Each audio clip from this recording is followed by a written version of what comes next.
Hello everyone, this is Heena and welcome back to my channel. आज के video में हम ऑर्डिनेंस से रिलेटेड कॉन्स्टिट्यूशन में जो प्रोविजंस दी हैं उसको डिस्कस करेंगे। दूसरा, जो गवर्नमेंट ने लेटेस्ट ऑर्डिनेंस इशू किया है और अमेंडमेंट की है एपिडेमिक डिजीजेस एक्ट 1897 में, उसको भी डिस्कस करेंगे। So let's get started.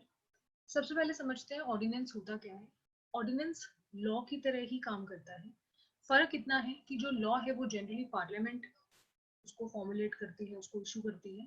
Ordinance को इशू करने की जो पावर है वो कॉन्स्टिट्यूशन में सेंट्रल लेवल पे प्रेसिडेंट को दी है और स्टेट लेवल में गवर्नर को दी है।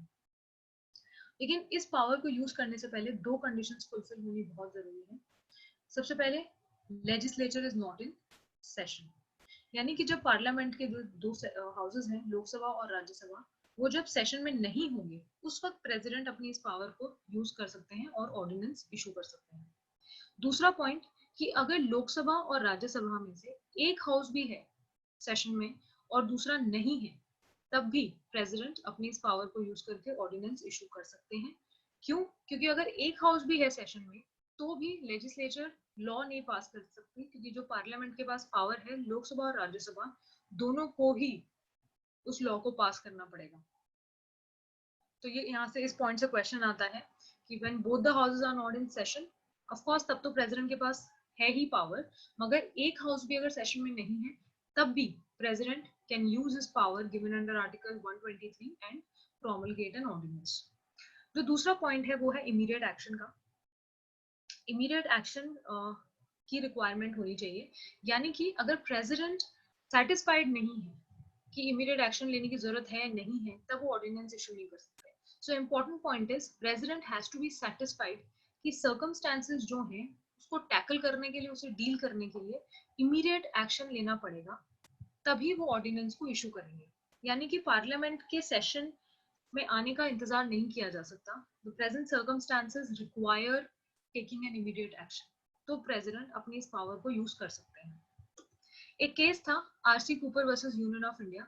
इस केस में सुप्रीम कोर्ट में चैलेंज हुआ था जो गवर्नमेंट ने ऑर्डिनेंस इशू किया था, banking companies acquisition of undertakings ordinance 1969। इस ऑर्डिनेंस के थ्रू गवर्नमेंट ने 14 बैंक्स को नेशनलाइज डिक्लेयर कर दिया था और यहाँ पे इमीडिएट एक्शन को लेकर क्वेश्चन उठा था। सुप्रीम कोर्ट में क्वेश्चन उठा था कि इमीडिएट एक्शन की जरूरत नहीं थी, दो लेजिस्लेचर सेशन में नहीं था तो एक पॉइंट तो फुलफिल हो गया, मगर इमीडिएट एक्शन की जरूरत नहीं थी। लेजिस्लेचर के सेशन में आने का वेट किया जा सकता था। इस ऑर्डिनेंस को सिर्फ इसलिए इशू किया गया है ताकि पार्लियामेंट में जो डिबेट्स होंगे और डिस्कशन होंगे उनको अवॉइड किया जा सके। तो सुप्रीम कोर्ट ने तब इस केस में हेल्ड किया था कि जो इमीडिएट एक्शन है वो भी एक मैंडेटरी प्रोविजन है। एक 38th अमेंडमेंट एक्ट हुई थी और आर्टिकल 123 में चेंज किया था, और उस चेंज से ये इस्टेब्लिश किया गया था कि प्रेसिडेंट का जो सेटिस्फैक्शन है, दैट इज कि ये इमीडिएट एक्शन लेने की जरूरत है या नहीं, इसको कोर्ट में क्वेश्चन नहीं किया जा सकता। ठीक है, यानी जुडिशियल रिव्यू का जो पावर है उसको ले लिया गया था कि जुडिशरी ये नहीं देख सकती कि प्रेसिडेंट का जो सेटिस्फैक्शन है वो उस पर क्वेश्चन नहीं किया जा सकता। मगर इस अमेंडमेंट में जो चेंजेस किए थे उसको रिवर्स कर दिया गया बाय 44th अमेंडमेंट एक्ट, और ये फाइनल आज की डेट में ये है कि प्रेसिडेंट का जो सेटिस्फैक्शन है to take immediate action, that is very much questionable and उसको कोर्ट ऑफ लॉ में चैलेंज किया जा सकता है। अब समझते हैं इसकी कोएक्सटेंसिव पावर। सी ऑर्डिनेंस उन्हीं चीजों पे इशू किया जा सकता है, उन्हीं सब्जेक्ट मैटर्स पे इशू किया जा सकता है जिन सब्जेक्ट मैटर्स में पार्लियामेंट के पास पावर है टू मेक लॉस। यानी जो पावर है ये कोएक्सटेंसिव है। जितनी पावर पार्लियामेंट के पास है to issue law on that particular subject matter, उतनी ही प्रेसिडेंट के पास होगी व्हाइल प्रोमलगेटिंग एन ऑर्डिनेंस। ठीक है, जो रिस्ट्रिक्शंस पार्लियामेंट के ऊपर होंगे वही प्रेसिडेंट के ऊपर भी होंगे जब वो ऑर्डिनेंस इशू करेंगे। दूसरी चीज जहां से क्वेश्चन आ जाता है, ऑर्डिनेंस का इशू करके जो प्रेसिडेंट है वो जो सिटीजन हैं उनकी फंडामेंटल राइट्स को अब्रिज नहीं कर सकते हैं। He can not take away fundamental rights of any citizen by promulgating an ordinance. इस पे क्वेश्चन आ जाता है कि क्या वो ऐसा कर सकते हैं, तो आपका आंसर है नहीं, इट कांट बी डन। दूसरा, क्या ऑर्डिनेंस इशू करके कॉन्स्टिट्यूशन अमेंड किया जा सकता है? नहीं किया जा सकता। पार्लियामेंट के पास दो तरीके की पावर होती है, एक ऑर्डिनरी लॉ मेकिंग पावर होती है और एक कॉन्स्टिट्यूशन अमेंडमेंट पावर होती है।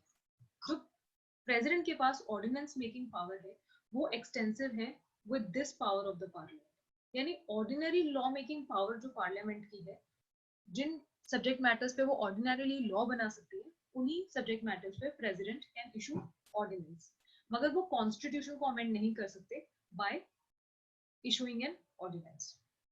अब इसकी ड्यूरेशन की बात कर लेते हैं। जो ऑर्डिनेंसेस हैं उनकी जो मैक्सिमम ड्यूरेशन है वो 6 मंथ्स एंड 6 वीक्स है, यानी जब वो इशू हो जाते हैं उस डेट से 6 महीने और 6 हफ्ते तक मैक्सिमम टाइम के लिए वो वैलिड हो सकते हैं। Under no circumstances this time can extend. अब इस 6 मंथ्स का टाइम पहले ये समझते हैं कि व्हाई 6 मंथ्स। फॉर एग्जांपल 1 जनवरी 2020 को पार्लियामेंट का सेशन एंड हो गया और 2 जनवरी 2020 को प्रेसिडेंट ने ऑर्डिनेंस इशू कर दिया। जो सेशन 1 जनवरी को खत्म हुआ है, तो यानी अगला सेशन 1 जुलाई तक तो बैठ ही जाएगा, क्योंकि 2 सेशंस के बीच में 6 महीने से ज्यादा का गैप नहीं हो सकता। ओके, तो ये जो इशू किया है ऑर्डिनेंस उन्होंने 2 जनवरी को, ये मैक्सिमम 1 जुलाई तक रहेगा, तो 6 मंथ्स का टाइम पीरियड यहाँ से आ गया, तो मैक्सिमम 6 महीने के लिए रहेगा और 6 वीक्स का टाइम पीरियड शुरू होगा सेशन में आने के बाद। ठीक है, तो जब रीअसेंबल हो जाता है, जब सेशन दोबारा बैठ जाता है, दोनों हाउसेस वापस सेशन में आ जाते हैं, तो 6 वीक्स तक ही वो मैक्सिमम वैलिड रह सकता है। तो अगर आपका क्वेश्चन ये है कि मैक्सिमम वैलिडिटी क्या है ऑर्डिनेंस की, तो आपका आंसर है 6 मंथ्स एंड 6 वीक्स। मगर क्वेश्चन ये पूछा गया कि पार्लियामेंट के सेशन में आने के बाद एक ऑर्डिनेंस कितने वक्त तक रह सकता है वैलिड, तो आपका आंसर है 6 वीक्स। जब दोनों हाउसेस सेशन में आ जाएंगे तो दे कैन डू 3 थिंग्स। या तो वो जो ऑर्डिनेंस है उसको लॉ बना देंगे, पास कर देंगे 6 वीक्स के अंदर, या उसको रिजेक्ट कर देंगे। अगर उन्होंने पास कर दिया तो वो ऑर्डिनेंस एक रेगुलर लॉ बन जाएगी, उन्होंने रिजेक्ट कर दिया तो ऑर्डिनेंस सीज हो जाएगा। मगर अगर उन्होंने 6 वीक्स तक कोई डिसीजन नहीं लिया तो 6 वीक्स बाद वो ऑटोमेटिकली खत्म हो जाएगा। इसीलिए जो मैक्सिमम टाइम पीरियड होता है वो 6 मंथ्स एंड 6 वीक्स होता है, और प्रेसिडेंट कभी भी उसको विड्रॉ भी कर सकते हैं। ठीक है, तो पार्लियामेंट के सेशन में आने से पहले भी अगर प्रेसिडेंट को लगता है कि जो सर्कमस्टांसेस थे, जो सिचुएशन थी, वो जा चुकी है और अब ऑर्डिनेंस की जरूरत नहीं है, तो वो उसको विड्रॉ भी कर सकते हैं। सो ये जो प्रोविजंस अभी तक हमने डिस्कस की हैं, ये कॉन्स्टिट्यूशन में दी गई हैं और ये प्रेसिडेंट से रिलेटेड है। गवर्नर के पास भी ये पावर है on state level under article 213 article जो है वो गवर्नर की पावर को डिस्कस करता है। अब हम समझते हैं जो लेटेस्ट अमेंडमेंट गवर्नमेंट ने की है और जो लेटेस्ट ऑर्डिनेंस इशू किया है उसके बारे में। एक एक्ट है एपिडेमिक डिजीजेस एक्ट 1897, बहुत पुराना एक्ट है। इस एक्ट में, और ये बहुत छोटा एक्ट भी है, जस्ट 4 सेक्शन, सिर्फ 4 सेक्शन है इसमें। जो इसका सेक्शन 2 है और सेक्शन 2A है वो इम्पोर्टेंट है। सेक्शन 2 है वो एम्पावर करता है स्टेट गवर्नमेंट को, और जो 2A है वो एम्पावर करता है सेंट्रल गवर्नमेंट। और वो पावर क्या है कि अगर कोई ऐसी डिजीज फैल जाती है, स्प्रेड होने लगती है, जिसको जनरल लॉज जो हमारी है उससे हम डील नहीं कर पा रहे हैं, टैकल नहीं कर पा रहे हैं, तो गवर्नमेंट कोई भी मेजर्स ले सकती है, रूल्स निकाल सकती है, नोटिस इशू कर सकती है to stop the spread of that disease. तो स्टेट गवर्नमेंट सेक्शन 2 में एम्पावर्ड है ऐसा करने के लिए, और सेंट्रल गवर्नमेंट सेक्शन 2A में एम्पावर्ड है ऐसा करने के लिए। और अगर कोई इनको वायलेट करता है, इन रूल्स को, इन मेजर्स को वायलेट करता है, तो सेक्शन 188 जो है आईपीसी का, उसके अकॉर्डिंग पनिशमेंट मिलेगी। और वो जो पनिशमेंट 188 में दी है वो दी गई है मैक्सिमम 6 मंथ्स की। ये लिखा हुआ था एपिडेमिक डिजीजेस एक्ट 1897 में। जो लेटेस्ट ऑर्डिनेंस है उससे हमने इसी एक्ट को अमेंड किया है। अब जरूरत क्या पड़ी उस अमेंडमेंट की? हम बहुत बार न्यूज में देख रहे हैं कि जो हमारे हेल्थ वर्कर्स हैं, डॉक्टर्स हैं, नर्सेज हैं, उनको हैरेस किया जा रहा है, उनको टॉर्चर किया जा रहा है, उनके अगेंस्ट ऑफेंसेस कमिट हो रहे हैं, उन पे ग्रीवियस हर्ट कमिट किया जा रहा है। तो ऐसी ही सिचुएशंस को टैकल करने के लिए गवर्नमेंट ने इस एक्ट में चेंजेस लाए हैं, पेनल्टी में चेंजेस लाए हैं। तो यानी अगर अब कोई भी हेल्थ वर्कर्स के अगेंस्ट कोई भी वायलेंस करेगा तो जो इम्प्रिजनमेंट है, जो पनिशमेंट है, वो इनहांस कर दी गई है। सबसे पहले तो अगर कोई ऐसा ऑफेंस करता है तो वो ऑफेंस कॉग्निजेबल होगा और वो नॉन बेलेबल ऑफेंस होगा। दूसरा, उस ऑफेंस से रिलेटेड जो इन्वेस्टिगेशन है वो 30 डेज में पूरी कर दी जाएगी। तो सबसे पहले तो ये आपने याद रखना है कि ऑफेंसेस को कॉग्निजेबल और नॉन बेलेबल बना दिया गया है और इन्वेस्टिगेशन का जो टाइम रखा गया है वो 30 डेज का रखा गया है। अब बात करते हैं कि पेनल्टी में क्या चेंजेस लाए हैं। अगर हेल्थ वर्कर्स के अगेंस्ट कोई नॉन सीरियस ऑफेंस कर रहा है तो पनिशमेंट होगी 3 मंथ से लेकर 5 ईयर्स तक और फाइन जा सकता है 50,000 से लेकर 2 लाख रुपीज तक। मगर कोई सीरियस ऑफेंस किया गया है, ग्रीवियस हर्ट फॉर एग्जांपल, तो इम्प्रिजनमेंट हो सकती है 6 मंथ से लेकर 7 साल तक, 7 year 6 months to 7 years imprisonment और fine 1 lakh rupees to 7 lakh, तो 1 लाख से 7 लाख तक का फाइन। और जो तीसरी पनिशमेंट है कि अगर आपने उनकी जो व्हीकल्स हैं, उनके जो क्लिनिक्स हैं, उनको डैमेज किया तो आप पे कॉम्पनसेशन आपको पे करनी पड़ेगी, जो भी उस प्रॉपर्टी की मार्केट वैल्यू थी उसका डबल अमाउंट। तो ये 3 तरीके की पनिशमेंट्स इंट्रोड्यूस की गई है to protect the health workers.